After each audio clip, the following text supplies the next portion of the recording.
হরে কৃষ্ণ। আজ আমরা শ্রীমদ্ ভগবদ গীতার শেষ অধ্যায় অষ্টাদশ অধ্যায়ের মহিমা, যা পদ্মপুরাণে ভগবান শিব পত্নী পার্বতী দেবীকে বর্ণনা করেছিলেন, তা পর্যালোচনা করব।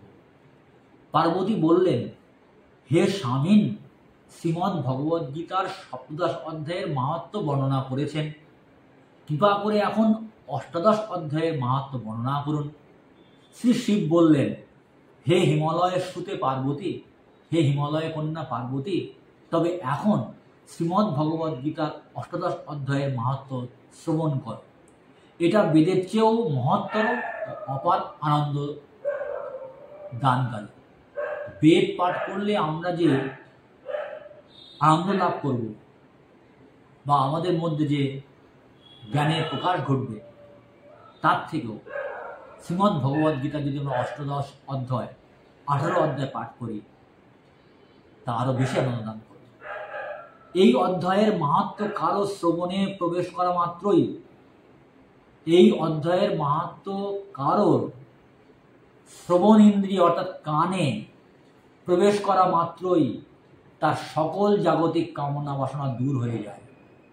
এই অষ্টাদশ অধ্যায়ে যদি আমরা পাঠ শুনি, নিজে পাঠ করে শুনি বা অন্য পাঠ করছে শুনি, শ্রবণ মাত্রই আমাদের কানের মাধ্যমে হৃদয়ে প্রবেশ করে হৃদয়ের সমস্ত কামনা বাসনা দূর হয়ে যায়। বিশুদ্ধ ভক্তের কাছে এটা দিব্য অমৃত। যারা শুদ্ধ ভগবত ভক্তি অনুশীলন করছেন ইতিমধ্যেই বা করে আসছেন বা করতে থাকছেন, তাদের কাছে এটা দিব্য অমৃত স্বরূপ। ভগবান বিষ্ণুর জীবন স্বরূপ এবং দেবরাজ ইন্দ্রের দেবতাদের সনক ও সনন্দ পরিচালিত মহাযোগীদের মনে সান্ত্বনা স্বরূপ, সমস্ত মুনি ঋষিদের দেবতাদের এটা সান্ত্বনা স্বরূপ। একবার কেউ এই অধ্যায় পাঠ করলে যমদূত দূরে সরে যায়। যদি কোনো ব্যক্তি, দুর্লভ মনুষ্য দেহ ধারণকারী কোনো ব্যক্তি বর্তমানকালে যদি একবারও যদি পাঠ করেন অষ্টাদশ অধ্যায়, শ্রীমদ্ ভগবদ গীতা প্রতিটি অধ্যায় গুরুত্বপূর্ণ, যদি অষ্টাদশ অধ্যায়কেও একবার পাঠ করেন, তাহলে যমদূত তার কাছে আসবেই না। অন্য কোনো কিছুর পাঠে এত শীঘ্র দুঃখ যন্ত্রণার হাত থেকে মুক্তি পাওয়া যায় না। অন্যান্য অধ্যায়গুলো প্রত্যেকটি মাহাত্ম্যপূর্ণ, কিন্তু গুরুত্বপূর্ণ, তার ইম্পর্টেন্স সাংঘাতিক অনেক বেশি, কিন্তু অষ্টাদশ অধ্যায় হচ্ছে শ্রীমদ্ ভগবদ গীতার শেষ অধ্যায়। এখানে ভগবান সব থেকে বেশি তার গুরুত্ব আরোপ করেছেন।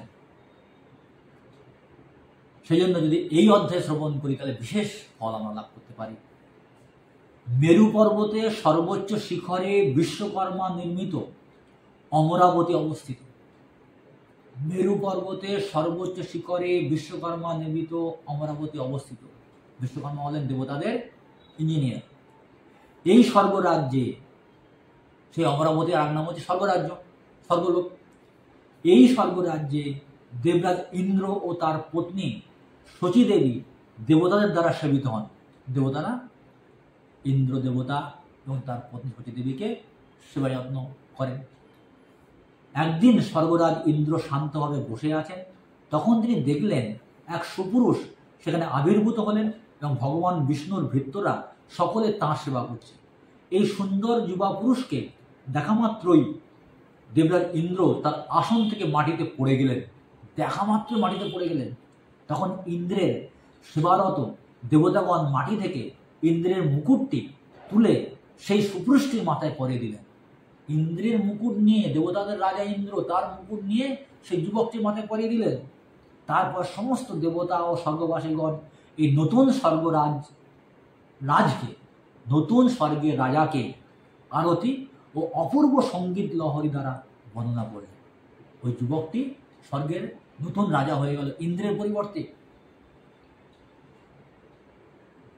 মহা ঋষিগণ সেখানে আবির্ভূত হয়ে তাদের আশীর্বাদ বর্ষণ করলেন এবং বৈদিক মন্ত্র জপ করলেন। গন্ধর্ব ও অপ্সরাবৃন্দ নৃত্য গীত শুরু করলো। এইভাবে নতুন ইন্দ্র, যিনি প্রথা অনুসারে 100 অশ্বমেধ যজ্ঞ সম্পন্ন করেননি। নতুন ইন্দ্র, কিন্তু ইন্দ্র হতে গেলে কি করতে হয়? ইন্দ্রের পদ পেতে গেলে, ইন্দ্র একটা পদের নাম, চেয়ারের নাম, স্বর্গের দেবতাদের রাজা, রাজপদ। ইন্দ্র হতে গেলে কি করতে হয়? প্রথা অনুসারে নিয়ম মেনে, বৈদিক নিয়ম মেনে 100 অশ্বমেধ যজ্ঞ শেষ করতে হয়। তাহলে সে ইন্দ্রিয় পদ পায় কোনো একজন মনুষ্য দেবতারণকারী জীব, শাস্ত্রে বর্ণিত আছে।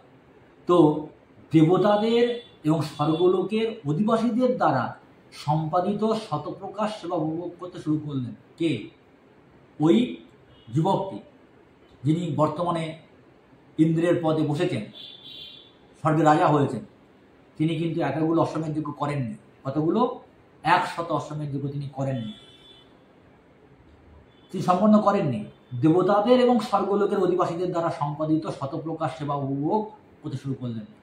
দেবতারা, স্বর্গের অন্যান্য যারা দেবীরা রয়েছেন, যারা রয়েছে, সেবক রয়েছে, তারা প্রত্যেকেই এই যুব ইন্দ্রকে সেবা করতে লাগলেন।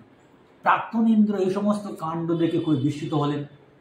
যিনি এতক্ষণ চেয়ারে বসেছিলেন, স্বর্গের সিংহাসনে বসেছিলেন, তিনি দেখে বিস্মিত হলেন, কি করে এটা সম্ভব হচ্ছে? তার চেয়ার থেকে তাকে উৎপাটন করে সরিয়ে দিয়ে তিনি তার চেয়ারে বসে পড়ছেন কি করে? তিনি মনে মনে ভাবলেন, এই লোকটি কখনো কোনো কুণ্ড খনন করেননি, অথবা অপরের কল্যাণের জন্য কোনো বৃক্ষাদি রোপণ করেননি, এবং অনাবৃষ্টির সময় তিনি কাউকে শস্য দানা দিয়েও সাহায্য করেননি। তিনি কখনো হোমযজ্ঞের অনুষ্ঠানও করেননি, অথবা তীর্থক্ষেত্রে ব্যাপক আকারে দান ধ্যানও করেননি। তবে কি করে তিনি আমার আসন দখল করলেন? ইন্দ্র পর্যন্ত অবাক হয়ে যাচ্ছে। প্রাক্তন ইন্দ্র মহা অশান্তিপূর্ণ হৃদয়ে ভগবান বিষ্ণুর কাছে প্রার্থনা করতে ক্ষীর সমুদ্রে গেলেন। হে ভগবান, আমার ইন্দ্রপদ, স্বর্গের রাজা আমি, আমাকে সত্য হলো কেন, এই জানার জন্য ক্ষীর সমুদ্রের ধারে, যেখানে ভগবান বিষ্ণু বিশ্রাম করেন অনন্ত শেষের উপরে, সেখানে গেলেন। ভগবান বিষ্ণুর দর্শন পেয়ে তিনি তাকে বললেন, হে ভগবান, অতীতে আমি বহু যজ্ঞ অনুষ্ঠান ও অন্য কত ধর্মীয় অনুষ্ঠান করেছি, আর এই জন্যই আমি স্বর্গের রাজপদে অধিষ্ঠিত হয়েছি। কিন্তু এখন অন্য এক ব্যক্তি এসে আমার পদ কেড়ে নিয়ে স্বর্গের রাজা হয়েছেন। এই ব্যক্তি তার জীবদ্দশায় কখনো কোনো মহান অপূর্ব ধর্মকীর্তি করেননি, বা কোনো বৈদিক মহাযজ্ঞ সম্পাদন করেননি, অশ্বমেধ যজ্ঞ করেননি, রাষ্ট্রযজ্ঞ করেননি। তবে কিভাবে আমার আসন লাভ করা তার পক্ষে সম্ভব হলো? ভগবানের সব কিছু জানা, তিনি সব কিছু জানেন।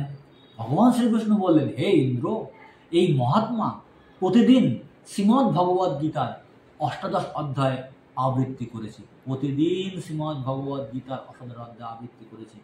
তার জীবনে সে প্রতিদিন 18 অধ্যায় থেকে 5টি শ্লোক আবৃত্তি করত, 5টি। সেই কারণে সমস্ত বৈদিক যজ্ঞ ও পুণ্যকর্মের ফল সে লাভ করেছে। শুধুমাত্র 5টি 18 অধ্যায়ে 5টি শ্লোক উচ্চারণ করার ফলে সমস্ত বৈদিক যাগযজ্ঞ করার ফল সে লাভ করেছে। তারপর বহু বছর স্বর্গের রাজা রূপে জীবন উপভোগ করার পর সে আমার নিজ ধামে উপনীত হবে। কি করার জন্য? বহুদিন স্বর্গের রাজত্ব সামলাবে, তারপরে সে ভগবদ্ধামে ফিরে যাবে বা বৈকুণ্ঠ দিকে ফিরে যাবে। যদি তুমি সেরকমভাবে শ্রীমদ্ ভগবদ্গীতার 18 অধ্যায় আবৃত্তি করতে থাকো, তাহলে তুমিও আমার পরম নাম লাভ করতে পারবে।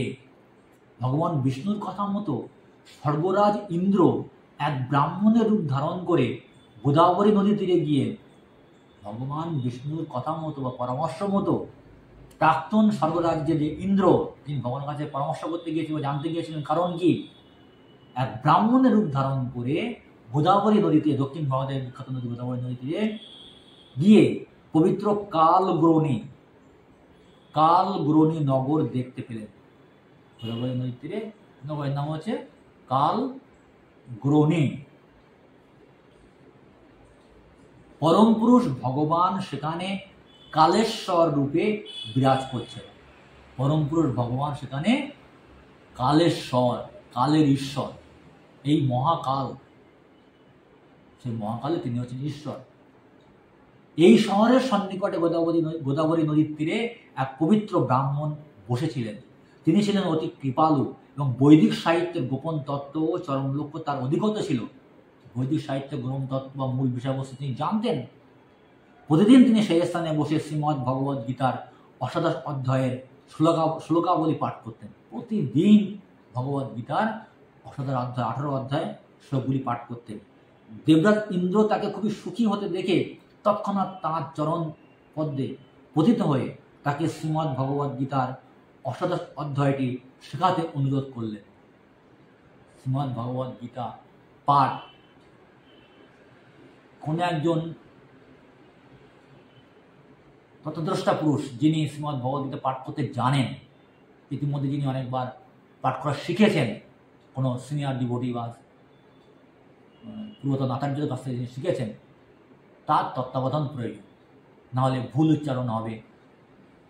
সেই জন্য ইন্দ্রদেব কী করলেন, তিনি ওই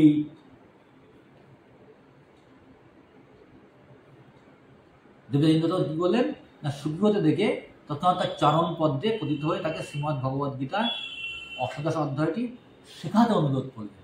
তাহলে আমাদের গীতা পাঠও শিখতে হবে। যিনি জানেন কীভাবে পাঠ করতে, তার কাছ থেকে শিখে নেওয়াটা বুদ্ধিমানের কাজ হবে। অতঃপর ভগবান ইন্দ্র কিছুকাল শ্রীমদ্ ভগবদ্ গীতার অষ্টাদশ অধ্যায়ের পাঠ অনুশীলন করলেন এবং পরিশেষে বিষ্ণুলোকের সর্বোচ্চ স্থান প্রাপ্ত হলেন। সেই হলো প্রাপ্তির, সেই স্থল প্রাপ্তির পর তিনি উপলব্ধি করতে পারলেন যে স্বর্গরাজ ইন্দ্র হিসাবে দেবদেবী সমগ্রী বিহারে তিনি যে আনন্দ উপভোগ করেছেন, বিষ্ণুলোকের আনন্দের সঙ্গে তার কোনো তুলনাই হয় না। দেবরাজ ইন্দ্র দেখলেন স্বর্গে তিনি গন্ধর্বদের গান শুনেছেন, অপ্সরাদের নাচ শুনেছেন, অন্য দেবতারা তাকে সেবাযত্ন করেছেন, সেখানে তিনি আনন্দ উপভোগ করেছেন।